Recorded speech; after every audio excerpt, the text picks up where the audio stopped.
নমস্কার বন্ধুরা, কেমন আছেন সবাই? আমি Madhumita. Welcome to Madhumita's kitchen. আমি আজ হাজির হয়েছি আপনাদের জন্য একটি ঢ্যাঁড়স বা ভেন্ডি রেসিপি। এই রেসিপিটি কিন্তু ভাত বা রুটির সঙ্গে দুটোর সঙ্গেই কিন্তু দারুণ মানায়। পুরো রেসিপিটি দেখার অনুরোধ রইল। আর আপনারা যদি আমার চ্যানেলের নতুন ভিউয়ার্স হন তাহলে আপনারা প্রথমেই আমার চ্যানেলটিকে সাবস্ক্রাইব করবেন এবং লাইক, শেয়ার, কমেন্ট করে আমার পাশে থাকবেন।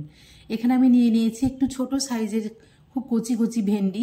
এগুলোকে এভাবে একটা একটা করেও কেটে নিতে পারেন বা একসঙ্গে এভাবে ধরে কেটে নিলে কিন্তু খুব সহজে এগুলো কাটা হয়ে যায়। এগুলো আমি সবগুলো এভাবে মাথাটা এবং পেছন দিকটা একটু কেটে নিয়েছি। তারপর এগুলো একটা বাটির মধ্যে নিয়ে এবার একটু ম্যারিনেশন করে নেব। নিয়ে নিয়েছি সামান্য পরিমাণে হলুদ এবং খুব অল্প পরিমাণে লবণ। দুটোকে দিয়েই 5 থেকে 7 মিনিট মতো মাখিয়ে কিন্তু এভাবে আমি ম্যারিনেশন করতে দেবো। তবে একদমই বেশিক্ষণ ম্যারিনেশন করার দরকার নেই, বা জাস্ট একটু সফট হলেই হবে। এদিকে সামান্য পরিমাণে তেল দিয়ে কিন্তু ভেন্ডিগুলোকে এবার ম্যারিনেশন করা সেগুলোকে দিয়ে দেব। একদম অল্প আঁচে এটাকে একটু নরম হওয়া পর্যন্ত ভেজে নেব। তাহলে কিন্তু ভেন্ডির যে কালার সেটাও ঠিক থাকবে এবং এটাকে একদমই বেশিক্ষণ ধরে লাল করে ভাজার কিন্তু দরকার নেই। এগুলো একদম ভাজা হয়ে গেছে, এবার এগুলোকে তুলে নেব। এবার ওই কড়াইয়ের মধ্যে আরও একটু সরষের তেল দেব। দিয়ে দিয়েছি এখানে সামান্য পরিমাণে কালো জিরে এবং 3টে কাঁচা লঙ্কা। কাঁচা লঙ্কা এবং কালো জিরেটা সামান্য একটু ভাজা হয়ে গেলে আমি এখানে মিডিয়াম সাইজের দুটো পেঁয়াজকে একটু বড় বড় করে লম্বা লম্বা করে কেটে নিয়েছি। তাহলে কিন্তু এগুলোকে একদমই খুব নরম করে লাল করে পেঁয়াজগুলো কিন্তু ভাজবো না। পেঁয়াজগুলো সামান্য পরিমাণে ভাজা হয়ে গেলে এখানে কালারের জন্য আমি দিয়ে দেব দুটো টমেটো। টমেটোটাকে এইভাবে আমি লাল লম্বা করে একটু কেটে নিয়েছি। টমেটোটা যেন তাড়াতাড়ি সফট হয়ে যায় তার জন্য আমি এখানে সামান্য পরিমাণে লবণ দিয়ে দিয়েছি। একটু অপেক্ষা করতে হবে যেন টমেটোটা খুব তাড়াতাড়ি গলে যায়।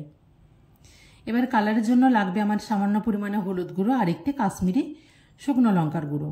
এই দুটোকে দিয়ে আঁচ কম অবস্থায় কিন্তু এই দুটোকে দিয়ে ভালো করে মশলাটা ভেজে নিতে হবে। এদিকে আমি আরও দুটো মশলা কিন্তু রেডি করে নিয়েছি। দেখুন টমেটোটা কিন্তু একদমই গলে গেছে। এখানে আমি নিয়ে নিয়েছি সাদা সর্ষে, 1 চামচ পরিমাণে সাদা সর্ষে একটু ভালো করে জল দিয়ে বেটে নিয়েছি। আর লাগবে আমার 1 চামচ পরিমাণ পোস্ত, এটাকে কাঁচা লঙ্কা দিয়ে বেটে নিয়েছি।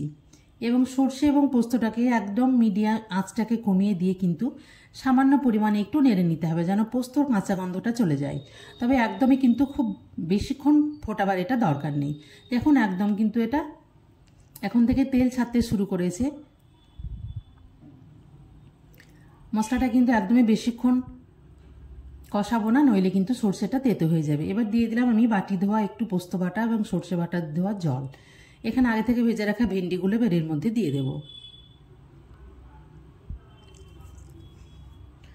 তারপর ভালো করে মিশিয়ে নিয়েছি। আঁচটা কিন্তু প্রথম থেকে শেষ পর্যন্ত একদম লো টু মিডিয়ামেই রাখবেন। যেহেতু আগে অনেকবার লবণ দেওয়া হয়েছে তাই এইখানে কিন্তু লবণ এবং মিষ্টিটা একটু টেস্ট করে নেওয়ার পরে দিতে হবে। এবার আমি একটু 5 মিনিটের জন্য ঢাকা নিয়ে নিয়েছিলাম। ঢাকা খুলে দেখছি ভেন্ডিটা একদম নরম হয়ে গেছে, ঢ্যাঁড়সগুলো একদম, রান্নাটা কিন্তু কমপ্লিট। তো এইভাবে রেসিপিটি অবশ্যই বাড়িতে একবার বানিয়ে দেখবেন এবং আমাকে কমেন্ট বক্সে অবশ্যই জানাবেন